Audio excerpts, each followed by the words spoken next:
大家會稱呼我阿平。由爸爸開始，已經差唔多半個世紀係從事粵劇嘅搬運工作。我哋嘅團隊主要工作係喺特定嘅時間裏邊，將劇團演出所需要嘅物資安全同埋準時咁送達到演出場地。呢個工作睇上嚟好似好簡單，只係搬搬抬抬，但係重點係可以病，但係唔可以遲，唔可以失場。一般劇團演出嘅主要物資有戲箱、道具雜用、佈景、劇團大幕箱同埋字幕機等等。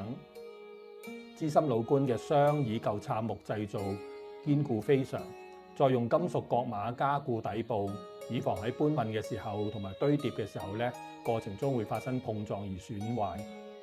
每一個表演場地都有獨特嘅結構同埋特點，例如喺一啲後台空間比較狹窄嘅表演場地，搬運嘅時候就必須要格外小心。而喺冇電梯嘅高山劇場、香港大會堂、北區會堂等等，我哋會用特別嘅工具嚟到抬箱上樓。戲曲係一門需要好多人合作嘅藝術，當中每一件小事都唔能夠馬虎。戲曲係中國嘅傳統藝術，係一個承載住豐富歷史同埋文化嘅舞台。我希望越嚟越多人會關注同埋珍惜呢個寶貴嘅文化遺產，俾戲曲藝術得以不斷嘅傳承同埋發展。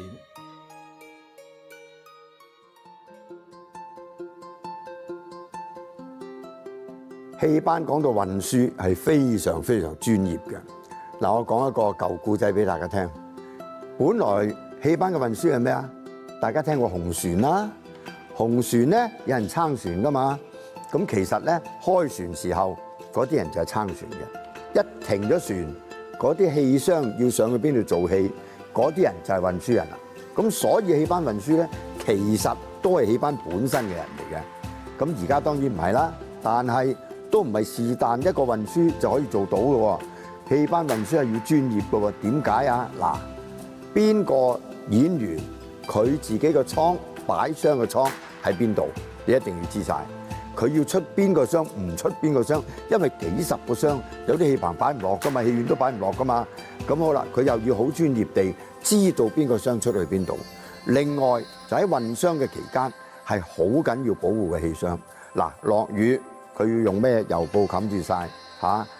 行船過渡，因為我哋做離島做好多嘅嚇，喺啲跳板度應該點樣啊？